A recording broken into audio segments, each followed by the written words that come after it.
കേരള രാഷ്ട്രീയത്തിൽ സത്യസന്ധതയുടെയും ധീരതയുടെയും നിലപാടുകളുടെയും രാജകുമാരനായിരുന്നു Shri PT Thomas. തൻ്റെ നിലപാടുകളിൽ ഉറച്ചു നിന്നുകൊണ്ട് നാടിനും സമൂഹത്തിനും വേണ്ടി വിലപ്പെട്ട സംഭാവന ചെയ്ത PT തോമസിനെ ഒരിക്കലും കേരളത്തിന് മറക്കാൻ സാധ്യമല്ല. തൃക്കാക്കരയുടെ MLA ആയിരിക്കുന്ന സമയത്താണ് അദ്ദേഹം നമ്മളെ വിട്ടുപിരിഞ്ഞത്. അദ്ദേഹം നമ്മളെ വിട്ടുപിരിഞ്ഞപ്പോൾ ആരാണ് അടുത്ത സ്ഥാനാർത്ഥി എന്നത് തീരുമാനിക്കുന്നതിൽ ഞങ്ങൾക്ക് ഒരു ബുദ്ധിമുട്ടുമുണ്ടായില്ല. അദ്ദേഹത്തിൻ്റെ സഹധർമ്മിണി ഉമാ തോമസിൻ്റെ പേര് ഏകകണ്ഠമായി ഞങ്ങൾ തീരുമാനിച്ചു.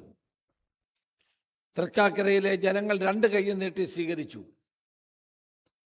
നിയമസഭയ്ക്കകത്തും പുറത്തും തൻ്റെ പക്വമായ പെരുമാറ്റം കൊണ്ട് എല്ലാവരുടെയും സ്നേഹവും ആദരവും പിടിച്ചു പറ്റാൻ കഴിഞ്ഞ ഒരു MLA ആണ് ശ്രീമതി ഉമാ തോമസ്.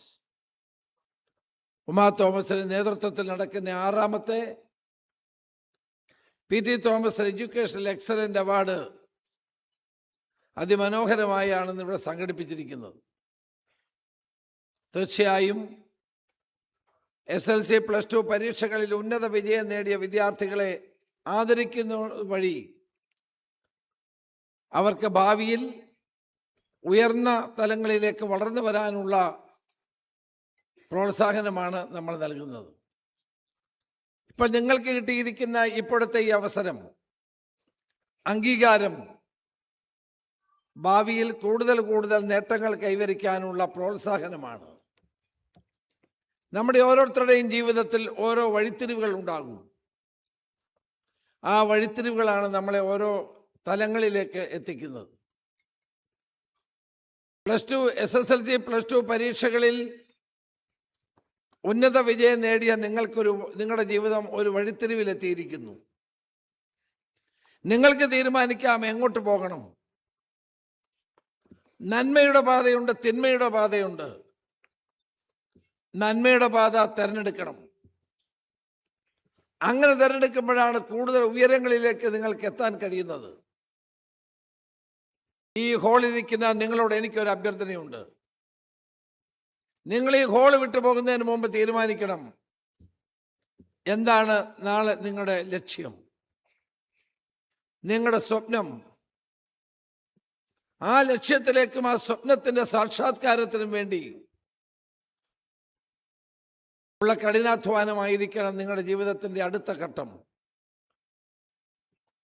നെപ്പോളിയൻ ബോണോപ്പാർട്ട് എന്ന ചക്രവർത്തി ലോകം കണ്ട ഏറ്റവും വലിയ ചക്രവർത്തിമാരിൽ ഒരാളായിരുന്നു. അദ്ദേഹം ഒരിക്കൽ പറഞ്ഞിട്ടുണ്ട്, ഇമ്പോസിബിൾ എന്നൊരു വാക്ക് എൻ്റെ ഡിക്ഷണറിയിൽ ഇല്ല.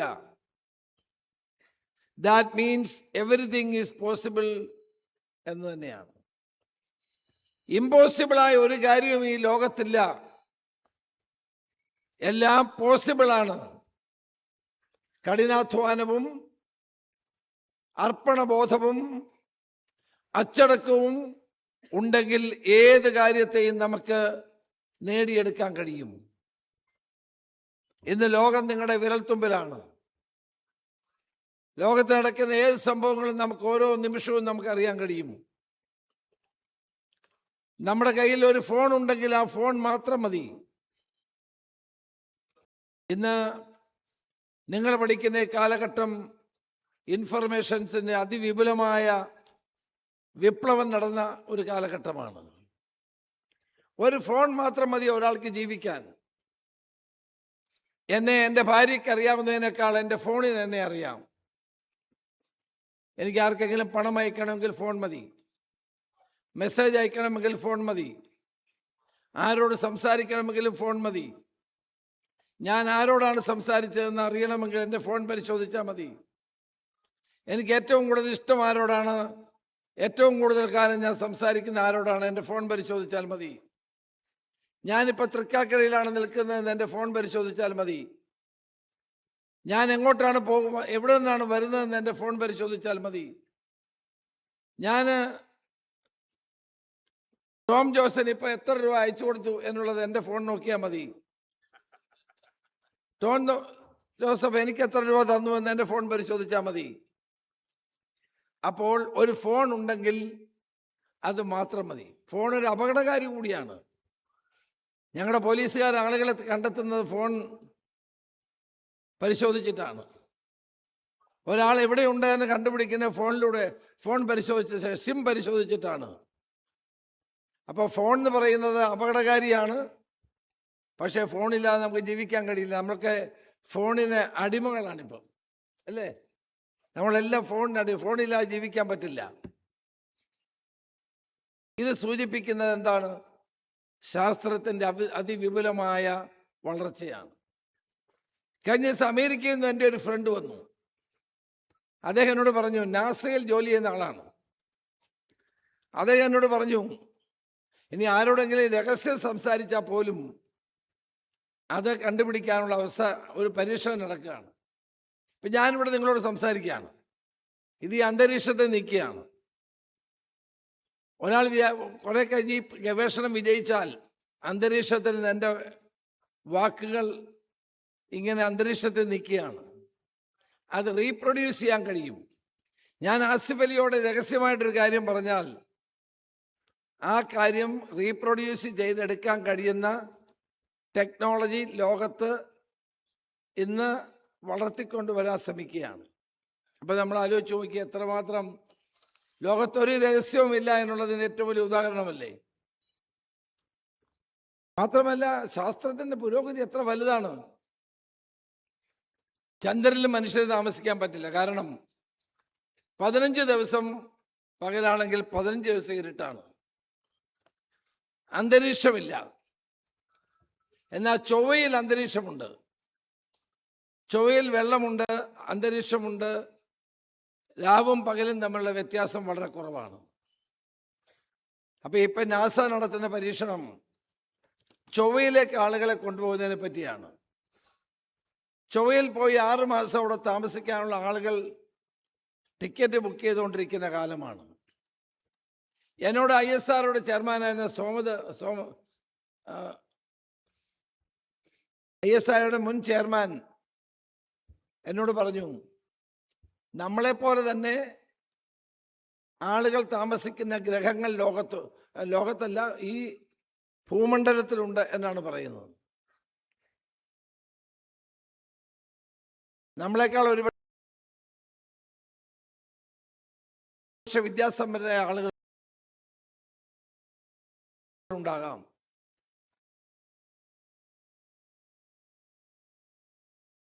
അപ്പോൾ നമ്മൾ ശാസ്ത്രത്തിൻ്റെ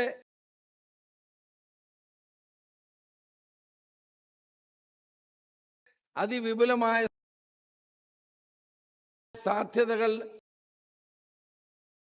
ഉൾക്കൊണ്ടുകൊണ്ട് മുന്നോട്ട് പോകുന്നൊരു കാലമാണ്. മനുഷ്യൻ പുതിയ പുതിയ കണ്ടുപിടുത്തങ്ങൾ നടത്തുകയാണ്.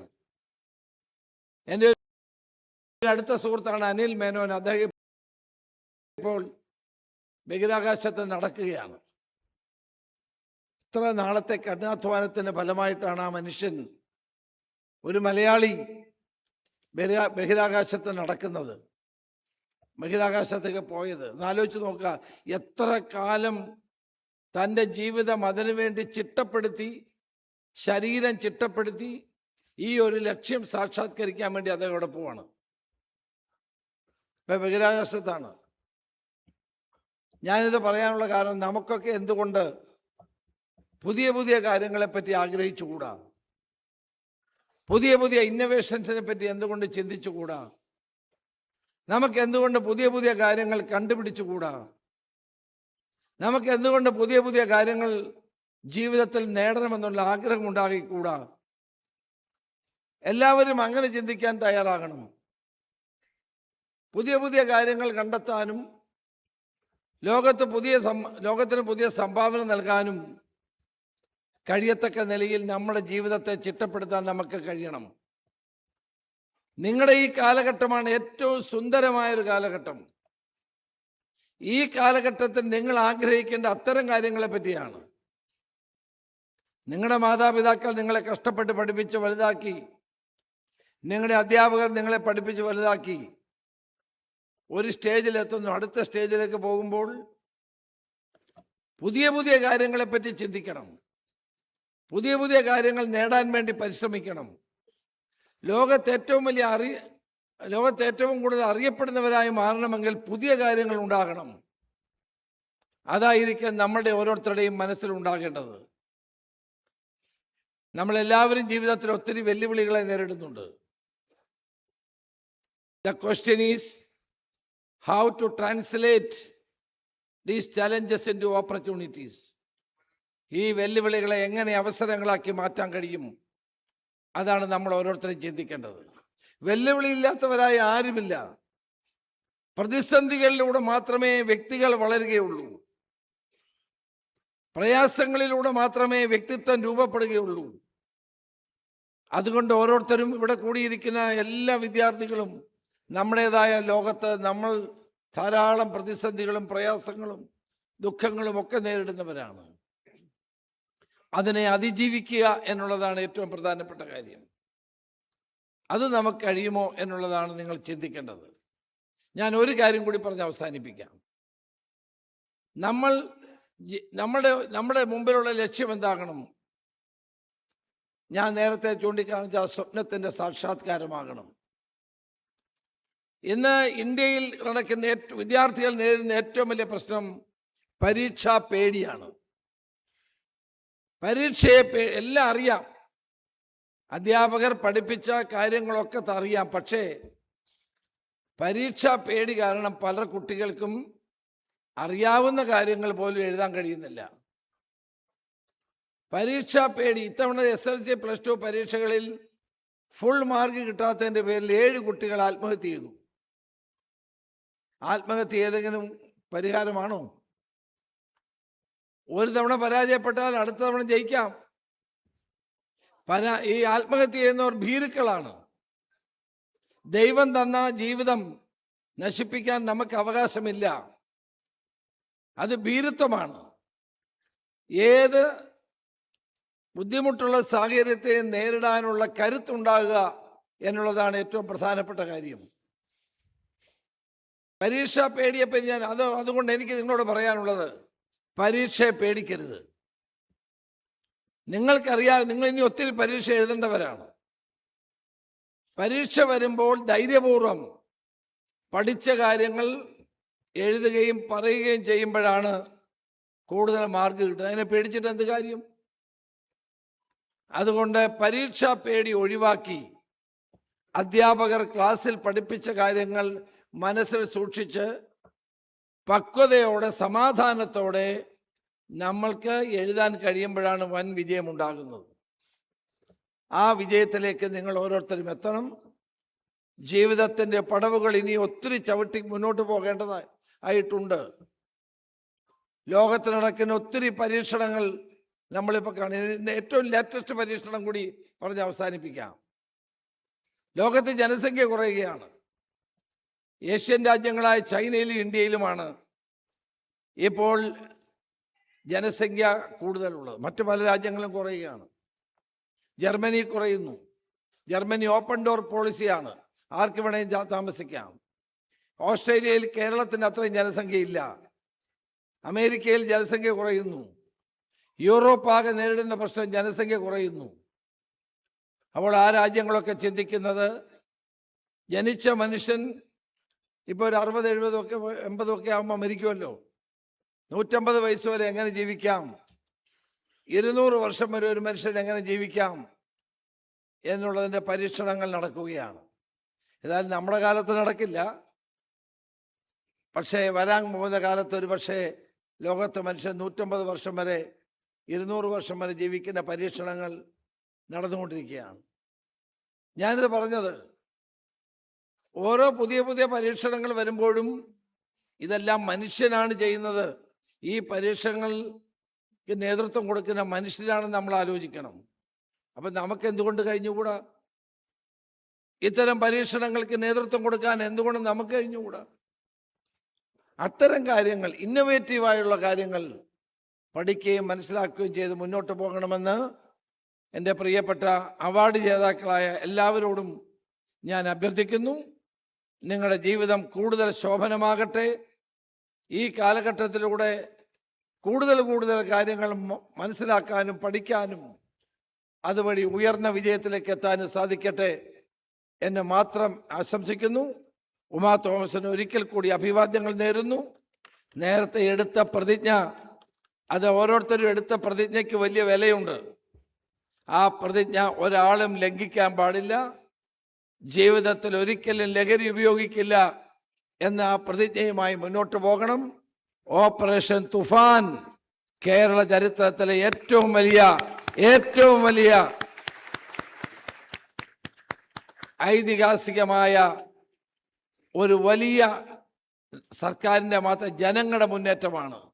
ആ മുന്നേറ്റത്തിൽ കൂടി നിങ്ങൾ പങ്കാളിയാകണമെന്ന് അഭ്യർത്ഥിച്ചുകൊണ്ട് എൻ്റെ വാക്ക് നിർത്തുന്നു. നമസ്കാരം. ജയ് ഹിന്ദ്.